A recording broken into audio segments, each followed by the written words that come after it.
April with Hair 101, and I'm in my bathroom again because we are building my salon still and it's not done. So please forgive me if you're just joining us and you don't know that we're building a new salon. It's going to be great and there's going to be a lot more videos coming out when it's done. It should be sometime next year, so stay tuned. But for now, we're going to show you something in the bathroom.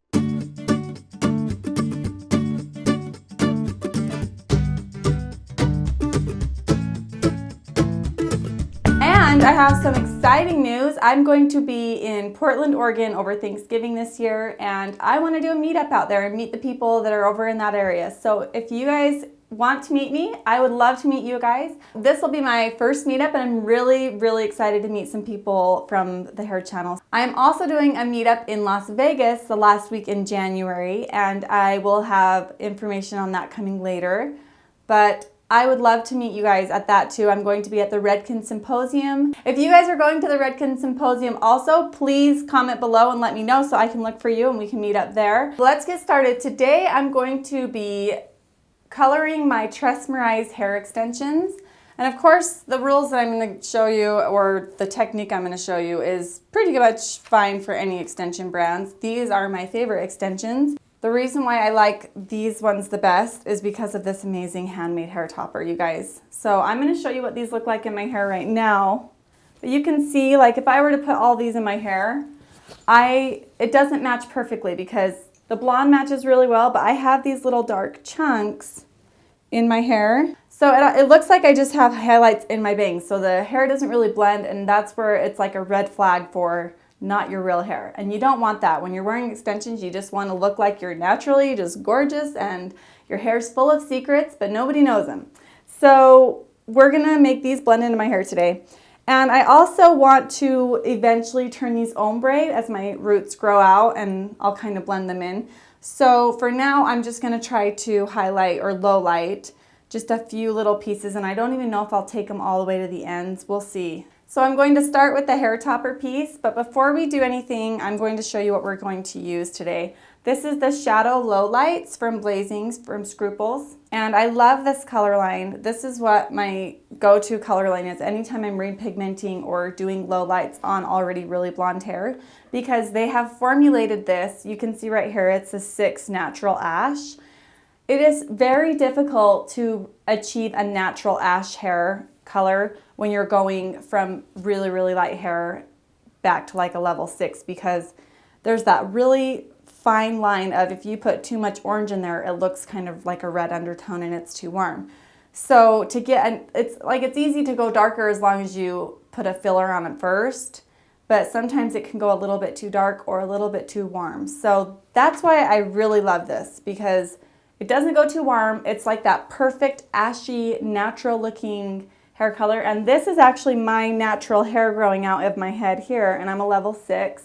And so I don't want to have like a red highlight in here or a red low light in here with the hair extensions. So that's why I chose this color line. It already has the filler in there, and it's just enough to make it still look ashy but not green. So I'm using this with a 10 volume developer, and I'm just going to mix it up. When you're doing this, it's really important that you are considering what the person that's actually going to wear it, what their hair looks like. So I'm wearing them myself, so I need to look through my hair and decide how big the chunks are of the brown and where they are. So this is going on top of my head. I only have a few very small slices. So what I'm going to do with this top piece is just kind of look in the mirror where they're going to be, and I'm just going to go through. And I'm not going to put any right on the part, because you can see that I don't really have anywhere I part my hair. I'm going to kind of just go right underneath where the part is and just pick up a small chunk. And this is about the size of my actual chunk that's up there. And I'm going to just put a foil in right there. And you're going to get it as close to the root as you can, and then just paint it on like you're foiling up the head. It can get a little bit tricky if the weft starts to pull with the foil. So if you have a towel or something that you can hook it to, you can try that, but I'm just kind of using my fingers to push down.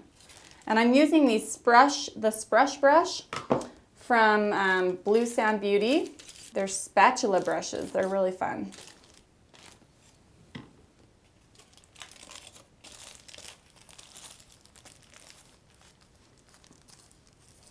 And this color needs to process for 20 to 45 minutes.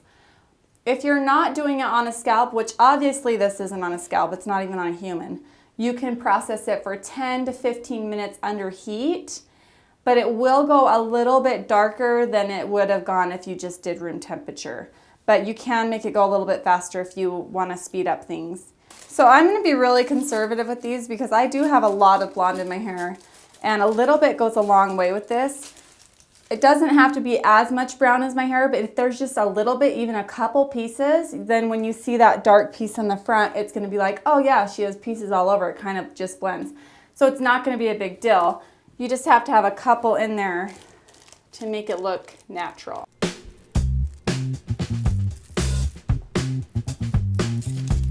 And I forgot to mention to you guys, the tressmerize hair extensions, they can be colored straight out of the box. But I don't know about other brands, so if you order somewhere else, I would wash and dry them, not blow dry them, but just wash them and let them air dry before you color them, just to make sure that you get any like sealants or clear coatings off of the hair so that the color can deposit. Because sometimes they put coatings on that are kind of protective, but they also keep the cuticle from opening. So, but the tressmerize doesn't treat the hair like that, so you can go ahead and just color it.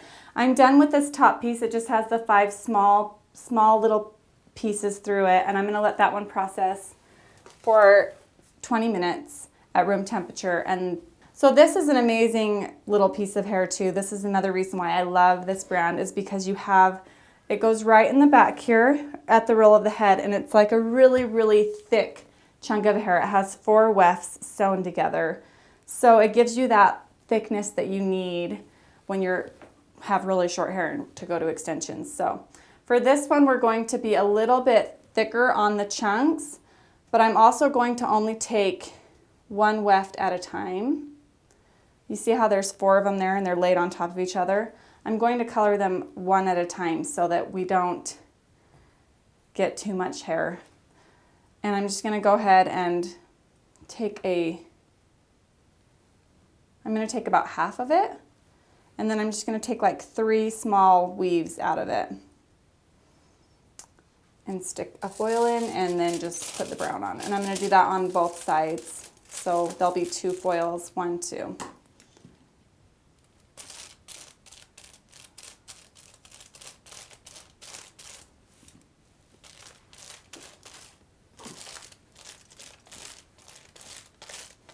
And in the back of my hair, in my natural hair, I have a lot of really like big chunks, really. I'll show you guys really fast. Like right here, there's a big one. I'm not so worried about copying that. If you want, you could for your clients or yourself to copy your color as much as you want. But for me, I'm fine with it as long as there's a few pieces that kind of show through, because you don't really see all of that brown underneath, just a little bit. But I'll do a couple bigger chunks than this, but I still want to be blonde, so I don't want to go too crazy with the dark. So now that we have those 2 packets done, we can flip them up and move on to the next section of hair. And you do this by going through with the comb and sliding it across the top of the next weft. And then it can separate out all that hair, and you can just lay it up ahead like that. And then we're ready to do the next weft. And you can actually even skip one. I'm going to skip one because I don't have that much dark in my hair. So I'm going to skip that one and then go down to the second to last. And I'll do a couple bigger chunks through here. So I think I'm just going to, with these bigger ones in the back, I'm just going to melt them and just softly blur the line between the 2. And leave it like that, because I want to do an ombre later on, and I think that will help so I don't have to bleach them out again. And you can do that through all of them if you want. It's whatever you want to do.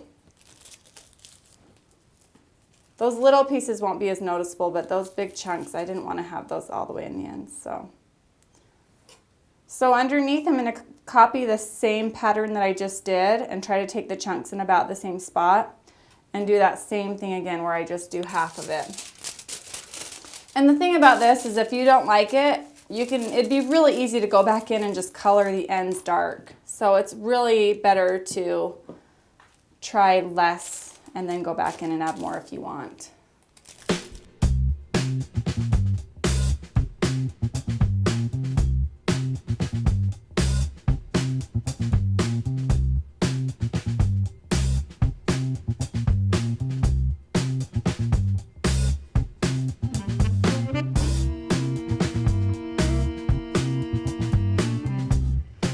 Stick it over here to process.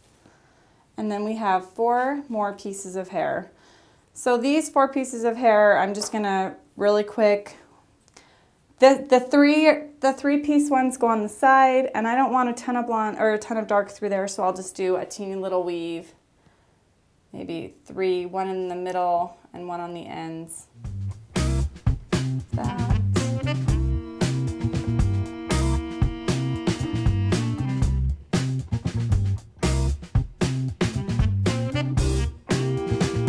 These 2 little friends just stay right in the back really low, so I'm just going to do 2 little teeny pieces, nothing big.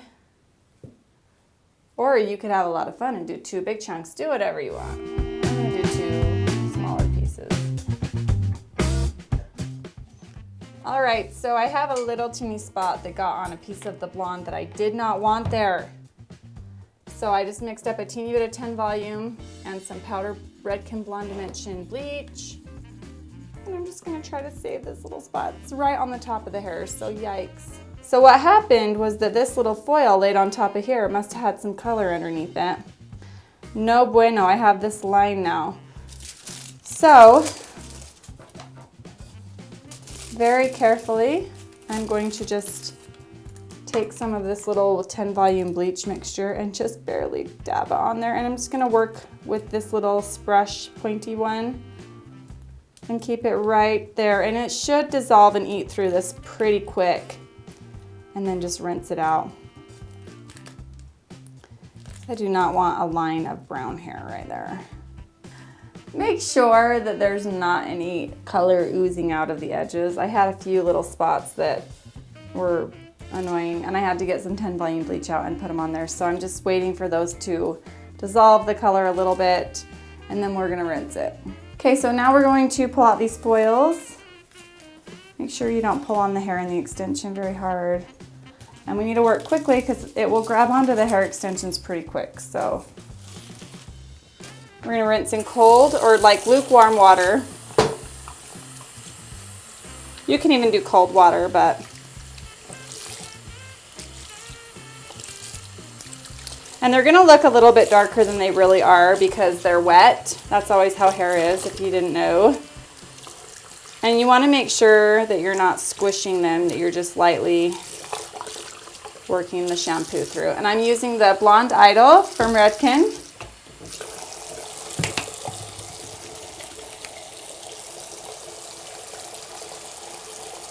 And just squish the shampoo through the hair. Make sure you get all of that color out. You're gonna wanna rinse them really well. And I'm using the Blonde Idol sulfate-free shampoo and conditioner. I already said that, but I love using this for my hair extensions because it tones them. Look how purple that is. It's going to take these down to an ashy blonde, and it's gonna be a lot better of a blend for my hair. So I just squish this through, and you can leave this conditioner on for 5 minutes, 3 to 5 minutes. You need to make sure that you rub it in your hands first so that it gets all the way through. So then you just repeat that same process with all of the wefts in the same order that you colored them so that they have the same processing time. And then let them air dry. And as soon as they are air dry, I will show you guys what they look like in my hair now. All right, guys, that is it. My extensions are colored and I just put them in and curled them, and this is the finished product. I'm happy with it. It blends a lot better to my natural hair, and I don't feel like I have like dark spots sticking out in the back that don't blend down now that I have some dark just a little bit down in the ends. And so I'm happy with this and I can wear them around now. So let me know what you guys think, and I don't know about any more advice if I have for coloring. I guess the only advice I could give you for coloring is just try to match the person that you're doing the best you can. All right, guys, thanks so much, and make sure you go follow me on Twitter and Instagram and Facebook. Hopefully this was helpful for you and it helped you to step out of your comfort zone a little bit more, maybe try to color some extensions, and don't be afraid to suggest these for your clients. I love just ordering these and then custom coloring them with my clients' hair. And it's so nice because then they can come in and just get their hair retouched and their extensions still match their hair. So, and I've even changed things up, like if I want to go to an ombre next, so I'll probably just darken up the roots and melt it down once my hair starts growing out a little bit. And that's all I have to say. Thanks for watching, guys. Bye.